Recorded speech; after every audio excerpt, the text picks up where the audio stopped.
c'est ce que j'attendais d'ici à Sika et Bandi. Oyongai Jolinanga Lula, la femme de média Nazana Sengope plaisir. Yako présenté un pour Nabino, magazine Etel Sakabino à chaque instant. Nyon Sozali Koleka, na Aseka Kalembelembe, Penao Etali. Actualité, il y a le commandant du temple, le pasteur François Mutombo. Voici l'homme, la marque de posée de Jésus-Christ. Merci Nenenge pour continuer toujours à accorder biso confiance pour nos Kolanda. Magazine Voici l'homme info, Mbote Lisusu Bipai besoin.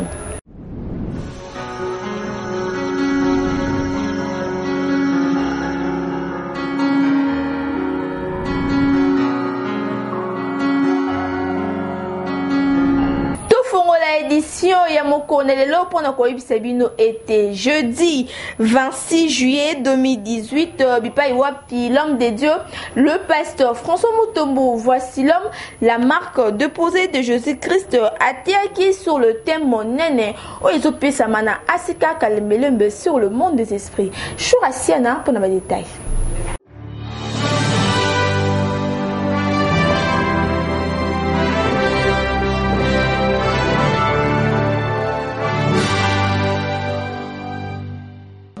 Nous avons 4 espèces: esprit vagabond ou esprit de l'air.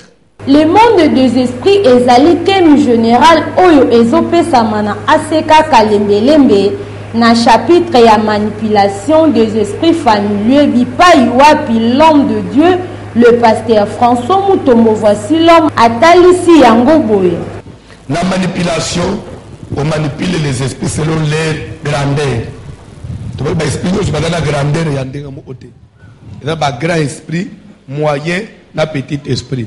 Alors, puisque nous parlons de l'esprit de l'homme qui doit être manipulé après la mort, c'est pourquoi on a une troisième sorte des esprits. La marque déposée de Jésus-Christ, pasteur François Mutombo. Voici l'homme, l'ambassadeur de la parole de Dieu, appelle ça qui importance il y a esprit na vie à monde. Mais l'homme, c'est son esprit. Il y a l'esprit et le corps. Mais la Bible dit, la chair n'est rien. C'est l'esprit qui vivifie. Donc la vie de l'homme, c'est l'esprit. Même quand Dieu juge l'esprit. Quand on ensorcelle l'esprit. Quand on possède l'esprit. Quand les sorciers bouffent, ils bouffent l'esprit. On fait passer l'esprit.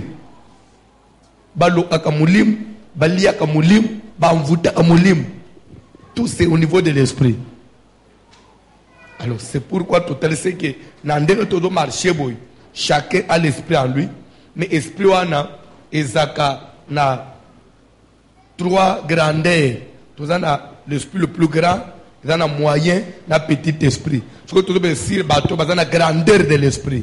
Ce sont ces gens-là qui sont appelés émerger. L'ambassadeur de la parole de Dieu, le pasteur François Mutombo. Voici l'homme, la marque déposée de Jésus-Christ. Atalisaki na bana na Nzambe, tozala maele na bandoto oyo tolotaka. Pamba tevi e utaka na spirituel po eya na physique. Pour vous dire que chacun doit aussi considérer ses songes.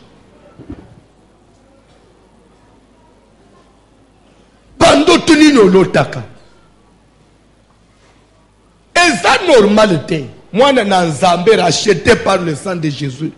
Ce que tu as fait, l'autre, au milieu de ta vie, au milieu de ta passi, aux places, au commande, au commande, ne te bozo luka vie, ma cambozo simbat, eza biente.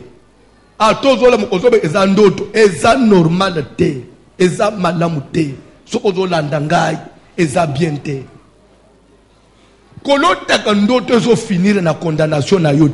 Le pasteur François Mutombo. Voici l'homme, la marque déposée de Jésus-Christ. Atalisi yango na exemple ya Jésus-Christ de Nazareth. Na 1 Pierre chapitre 3, à partir du verset 18, on dit que mis à mort quant à la chair, mais rendu vivant quant à l'esprit. Ça veut dire quoi? Dans la chair, on l'a tué. Mais dans l'esprit, on ne l'avait pas touché. Et l'esprit, comme l'esprit était libre, l'esprit a rendu la chair vivante. Comme pour dire que si on avait tué l'esprit, même si on avait laissé la chair, il n'allait rien faire. Ça dit que je vais encore préférer souhaiter dans la chair. Dans la moutoire passe. Dans la phase. Mais na bandoto je me vois justifié. Na bandoto na zomo na longue. Mais quand on physiquement osa bien. Na ndoto zo souffrir. Ezama be makasi okozala moutoire passe na mukili. Le pasteur François Mutombo voici l'homme apeseli yango lisusu na exemple mususu. Mais dans l'esprit, on ne l'avait pas touché. Et l'esprit, comme l'esprit était libre, l'esprit a rendu la chair vivante. Comme pour dire que si on avait tué l'esprit, même si on avait laissé la chair, il n'allait rien faire. Ça dit que je vais encore préférer souhaiter dans la chair. Dans la moutoire passe. Dans la phase. Mais na bandoto je me vois justifié. Na bandoto na zomona na longue. Mais quand on physiquement osa bien. Na ndoto zo souffrir. Ezama be makasi okozala muto passe na mukili. Landa Matei. Soko ke na Daniel chapitre 4. Otangi lisolo ya roi Nabucodonosor. Bible zo ba ke roi o soka kotina nda kwa lala asituki. Ndoto ye fois l'autre. Il faut troubler. Abengi si ba sage, ba magicien na ba prophète à Babylone. Abi boye boyo kanano. Moi Nabucodonosor roi de mon état. Je vis tranquillement dans ma maison. Je suis heureux dans mon palais. C'est-à-dire que quand à l'état physique, il est roi, il est tranquille et il est heureux. Il a une bonne vie. Mais il dit, dans les visions de mon esprit me remplissent d'épouvante. Qu'est-ce que je vois tout le temps? Je suis poursuivi, pourchassé même dans les rêves. Je suis traité comme un enfant. Ba enseignement ya elengi boyo eza kopesama na aseka kalembelembe epai ya l'homme de Dieu, le pasteur François Mutombo voici l'homme, la marque déposée de Jésus-Christ. Boya ebele pona koyoka mate ya kitoko. Obala, nandoto milota ka célibataire. C'est un problème. Oza nambongo, nandoto milota ka pauvre, c'est un problème. Oza mokonzi, nandoto milota ka mutupamba, c'est un problème. Oza parent, nandoto milota ka netina noza anabana, c'est un problème.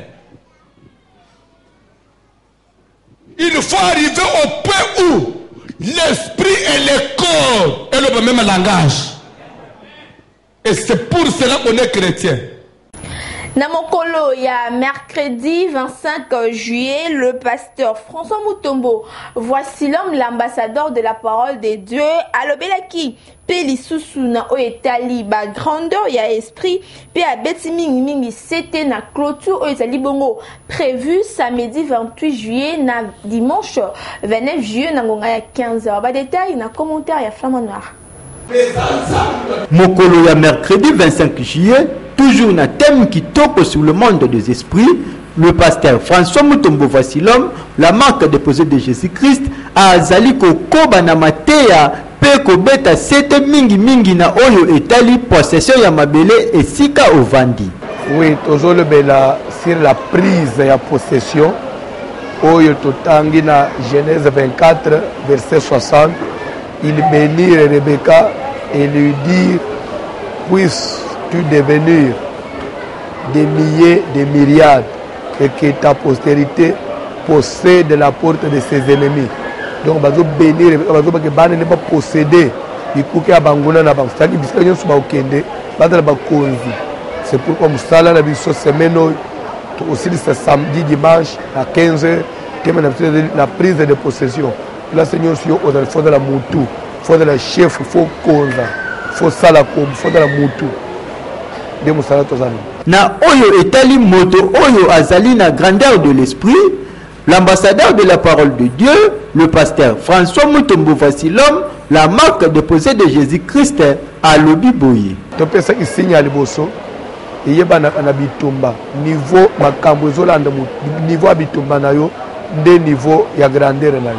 Papa, mama ndeko mwasi to pe ndeko mobali clôture ya service ya grandeur de l'esprit ezali prévu mokolo ya samedi 28 pe dimanche 29 juillet à partir ya 15h pona kolamusa grandeur ya esprit na yo. Samedi dimanche prière à tongo ezate de 15h à 20h moto ezopela na alembelem ba famille nyonso memelanga mwana omona akazana étoile mwana akozala chef mwana ukonza ya ana yesaleli offrande na osambela pona nzamba pesa ye domination. L'internationale fête des Juifs, la grande multiraciale Bisikawapi, ba chrétien bisonio soto sanganaka autour d'une même table pour nos kotombola. Lobo konanzambe mikolo tikali ya kotanga na yango l'homme de Dieu, le pasteur François Mutombo, voici l'homme accordé qui interview na Eski Konda pour na ba précision na Itali la grande fête des Juifs Polanda.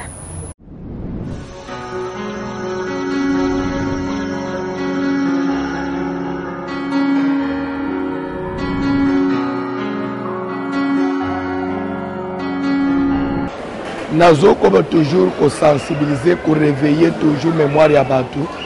Vraiment, tous ça déjà na chaleur, na ambiance, il y a fête des Juifs. C'est pour bientôt là. Fête des Juifs. Et là, toujours ça, c'est la grande campagne d'évangélisation. Mais tout dénommant fête des Juifs, pourquoi? Et il y a la 5e édition.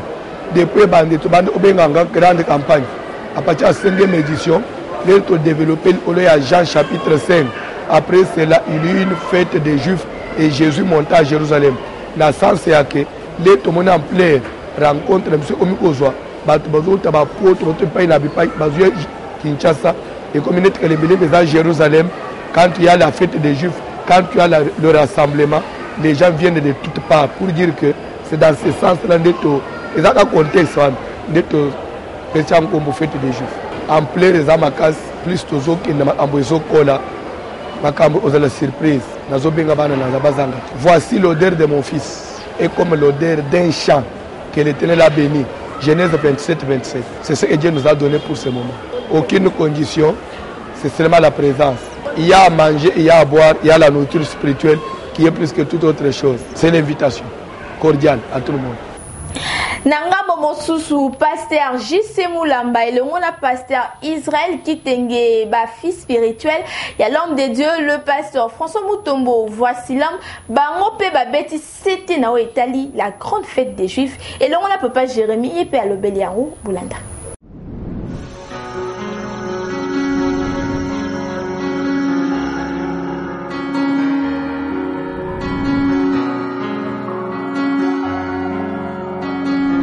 Fête des Juifs, Nakolobake Yangonde Boti Rasli, rassemblement des élites du Christ. En tout cas, fête des Juifs, Gana Kolobake depuis Tobanda na première édition, ti de Tozokende 8e édition, Nazalaka et à la campagne et na école du ministère. Donc, 8 éditions, nous avons besoin de Tobanda fête des Juifs, comme Bana Nazambe, comme Basali Azambe, intercesseur, il y a voici l'homme na Kalembelem. Je pense que vraiment nous serons là. Eza milulu moko esangisa Kinshasa mobimba. Wana eza vraiment mululu munene oyo. En tout cas, ceux qui ozangi yango lobake baloka yo. Fête des Juifs naibi fête des Juifs eza mabongisami oyo bongisamaka na ACK Kalembelembe une fois l'année et mingi zakana ba mois d'août. Wana za fête ya Congolais nyonso hein. Wana ezali mululu ebengisaka Congolais nyonso na ya étranger na ya Kinshasa. Et rassemble la Kapeba Nebele à la communauté ACK. Parce qu'il fait la fierté de la communauté ACK. Et par cela, convention et ça parce que la convention il y a un des orateurs qui est notre patriarche, notre papa, l'évêque Pascal Mukuna, qui est son père spirituel. Et le Kognon soit qui a toujours critiqué.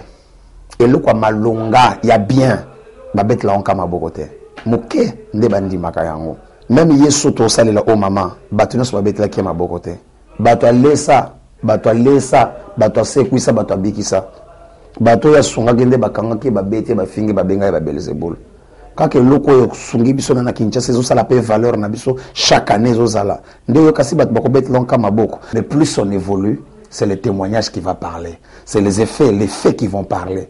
Et nous laissons Dieu agir, témoigner de Talisama. Kalembelembe vit aujourd'hui, l'homme de Dieu parle au travers le monde entier, il enseigne. C'est la même parole. Pasteur François vit éternellement aussi longtemps que Dieu vit, que tu vives aussi éternellement. Que la fête des Juifs puisse vivre éternellement et que Neliboso, Nalingala et Oumela. Tozo qui est déjà vers Koyoka déjà chaleur nango lenge kalate makamango et koban. Oui, Yamotuya d'abord ezalia que ezane et témoignage belé.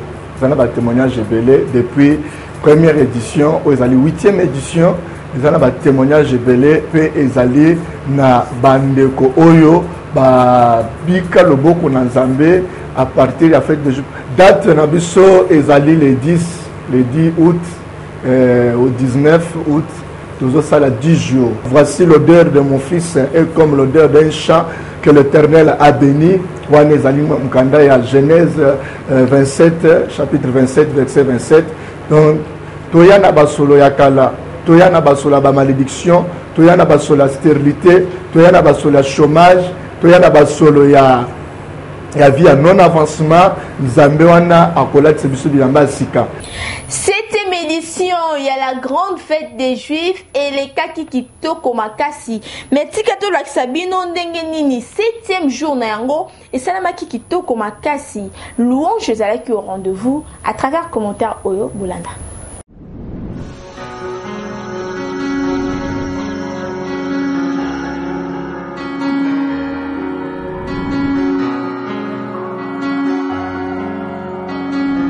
Moutou a participé à la fête des Juifs, Pambolama. Attends, Botakate, Botabana. Obalakate, Bala. Attends, famille, Babonga, Kate, Yobonga. Fête des Juifs. Fête des Juifs, c'est la délivrance. C'est la guérison. Fête des Juifs, c'est la bénédiction. Bopambolama, Bozomi Solo, Barish Babimao, Esengwela Andabino, Aseka Kalembele, Meler Tokoyali Sus, Ebakisan.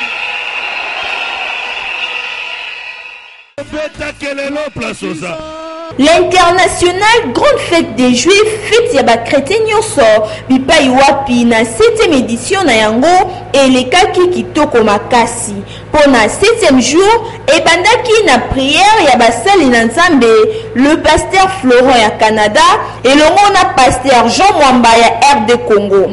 Tout ce que vous demandez à mon nom, croyez que vous l'avez reçu et vous le verrez s'accomplir. Amen.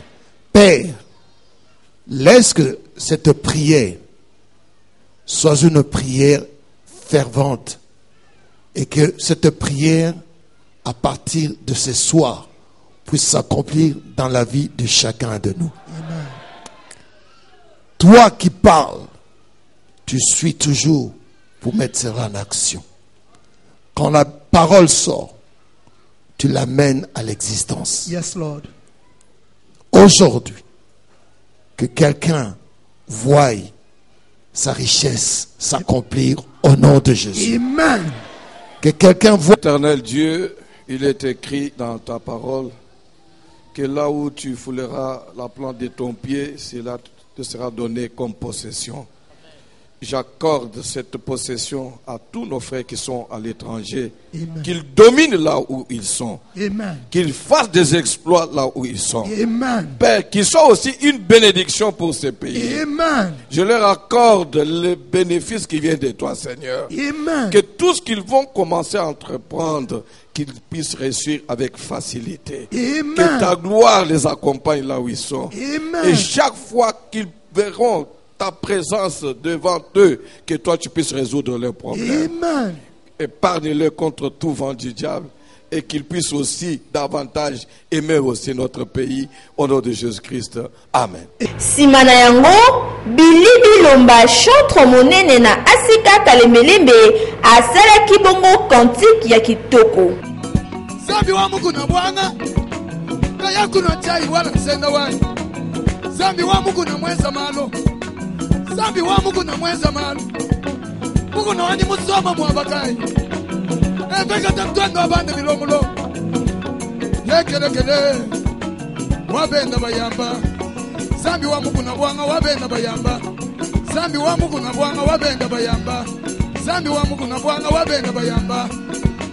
Zambi wa Mungu neo. Mulalashi wa Mungu we. Zambi wa Mungu na bwanga. Uji wa no bantu we. Badi babenga. Badi bita bawe. Mungu na wanyi biji wenze nizangi. Biji biti ya mena meshi ya bantu. Bantu badi bambanyi mbwanga. Bakwabu bambanyi mulenga miyambi.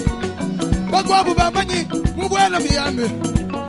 Atikati mbwanga Mungu na wanyi. Zambi weba wenza. Bibombo biji biende. Bakuiji tabala. Esukaki kaka wana te ezalaki lisusu accompagné na louange ya malamu pe elengi ya frère Fiston Kongolo.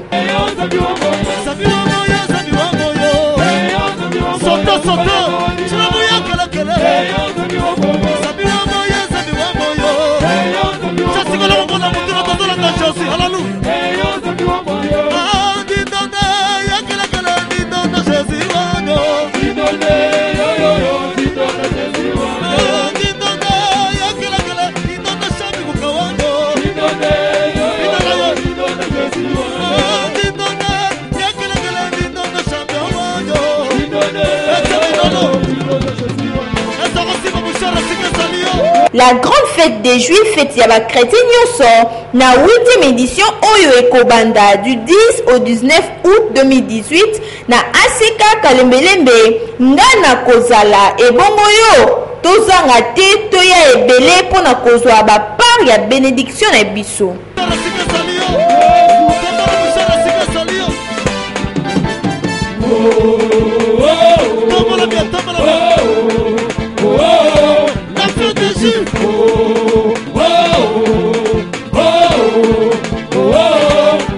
Agissons-nous dans le Seigneur, il a dit les louanges, on se crie de joie, sauteur, malade qui m'a, pour qu'on a qu'un devant le sauteur, il n'a eu qu'un chargeur, si ma boucheur aux sauteur, on va célébrer, alléluia,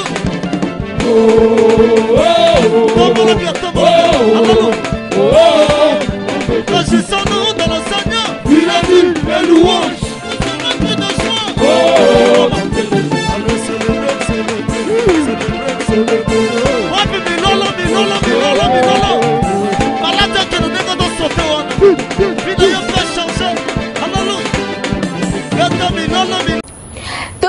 Toujours na 7e jour, il y a 7e édition, il y a la grande fête des Juifs, l'internationale fête des Juifs, Bipa Iwapi.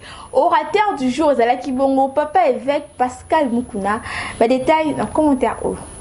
Et lingi koloba que situation ya passe et ya ka avant la vie à mutu. Maladie ko ya avant. Même les ambazo ke la mukil. Toi avait commencé par les ténèbres et la lumière est venue après. C'est que tikete Yesu Kristo azokota na vino na pokwa a dominé nyonso yo et yaki avant. As Christ is going to come into your life this evening, let him dominate every problem that have come before your life. Atalelo zana isika kufanda te ezali Esau fils aîné. So the sickness that you have in your life kopesa mbongo yo ekokonza même pauvreté bato bakoye batateke yo zala a pauvre. That poorness you've been witnessing in your life. Le plus grand sera assujetti au plus petit. Un de ce peuple sera plus fort que l'autre et le plus grand sera assujetti au plus petit. Ezalaki tem oyo esangisaki pana na Nzambe na 7e édition, il y a la grande fête des Juifs. Kasi pour la 7e journée na yango, l'homme de Dieu, le pasteur François Mutombo, voici l'homme, la marque de posée de Jésus-Christ, a Kotisaki, orateur du jour. L'orateur de ce soir, c'est un homme qui parle bien avec maîtrise. Il est le patriarche de la grande communauté ACK.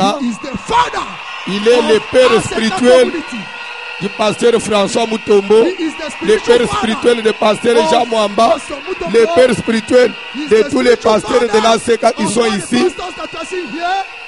He is the spiritual father. Et il est notre Père à nous tous. He is our father in the Lord. Amen. Amen. Nazo kende ko inviter l'évêque Pascal Mukuna sous vos acclamations. Évêque Mukuna.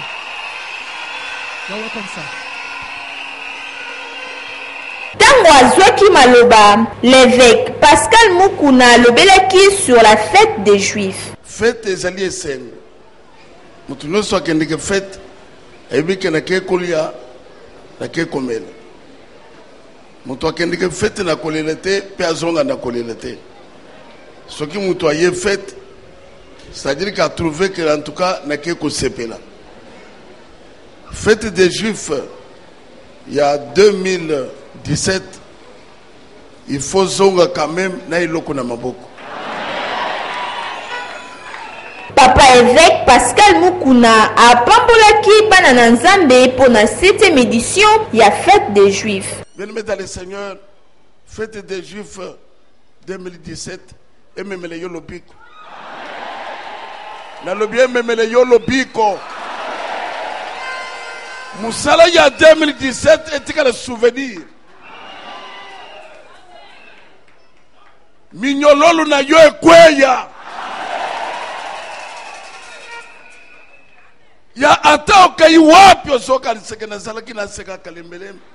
Musala moko esalamaki nde mukolo na kangola maki. Soko biki le lote ata lobi dimanche obika. Soko bika kile ndite ata de lobika. Mais musala lobi esila te sanke osimbe loko na maboko. Papa, maman, ndeko mobali pe mwasi na ba fête nyonso moto azongaka toujours na esengo kasi pona la grande fête des Juifs fête ya ba chrétien nyonso mwana na nzambe azwaka part ya bénédiction na ye pe azalaka toujours na esengo boya ebele. La fête des Juifs.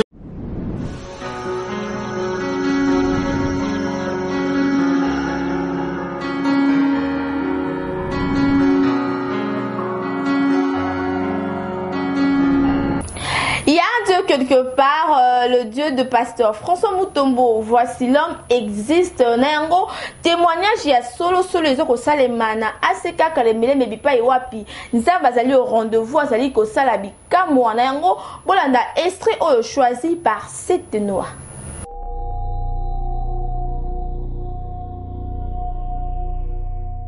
Vendredi na koka na ye na koti prière na solina papa moka serviteur asambelina asenga mwana nzambe izvikile kanyoto na na koti prière sur le kanimi sumuke atala monaka mana la libere na kanimi subo na vei mubimba butu na kanimi subo na monika balesina katafa balesina tombo et puis aussi c'est quoi na tombe prière le sili samedi papa aussi la partie de défense na yimba no presque wakasaki na fukami asamelinga mais esprit de mort asenga protection na kina fani na lali bandu pe changer ba mako na butu na lali ngola mwana mke bébé alors si ata esprit de mort mon côté et d'autres mon pied bébé na lali bien na loti ba ki sana ba lali sana des places mobo que Dieu va sacrifier mais na loti ba moko na bini place na zaki à tout le monde il a vendu ta mot. Non, on est plus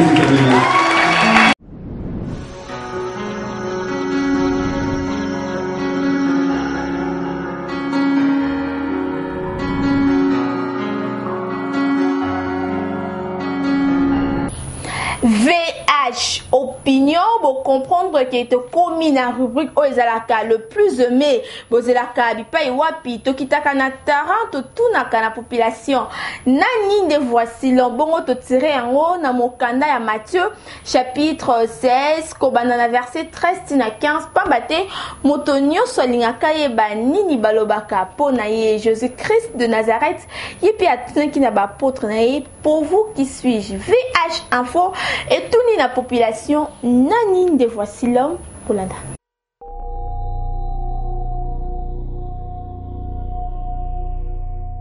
toza na komi na Ngaliema quartier Lukunga kombo papa Kalala oyebi vemba na mate na ye nde bazita mosusu toyokwaka bamate na ye soki bacharge eza toyoka mingi ata na télévision parce que so toza na mwa charge tolinga mpenza koyoka mate na ye parce que ateyeka mpenza ateyeka bien tema tolandaka mate na ye ezaka mpo esalaka biso bien parce que na banzela mosusu peut-être ozala na nzela mosusu omoni keno ochange na parti ya mate na ye wana ekonja biso na mabe moko mpenza tokosala mpenza na vie non conseil mpenza ya grave eza te soki fo akangama kaka na nzambe mpenza akontinue kaka na mosala azosala mosala ekoba mpenza ekoba bien komona magode toza na malweka nayebi ndenge nalandaka ye na écran nalandaka ye ndenge ateyaka ntwa sepesanga ndenge ateya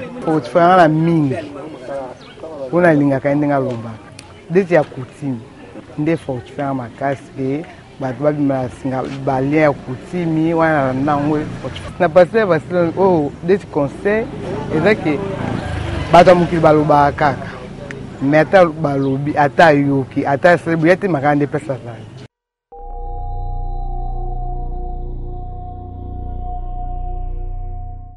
Magazine, voici l'homme à fou et comme il a souka ngai Julina Ngalula, la femme de médias. Nazala qui n'a sengo pe plaisir ya ko présenter un mot pour na bino édition o etel sakabino nyo suzali kolekana aseka kalemelembe pe na o etali l'homme de Dieu, la marque de posée de Jésus-Christ, le pasteur François Mutombo. Voici l'homme, l'ambassadeur de la parole de Dieu. Bobo Sanate, Zali Bongo prévu du 10 au 19 août 2018, l'international fête des Juifs, fête yaba chrétien nyonso, quelle que soit église oyo au priaka. Ceux qui vont se faire qui l'édition ya moko na lelo bopesa merci l'équipe Mobimba. Ya magazine voici l'homme info na mosala elengi oh baso continue toujours kosala. Na sima ya caméra tous avec bongo na flamand noir édition et sima maki bongo na Choura Siana réalisation na S qui konda assisté par Tosha Nyongo kasi montage ya malonga pe a soin et sala maki bongo na seteno a supervision et sima maki na papa Likonzi la colonne vertébrale de la RTVH kasi coordination na l'œil de l'aigle papa Israël 12 Tchaba.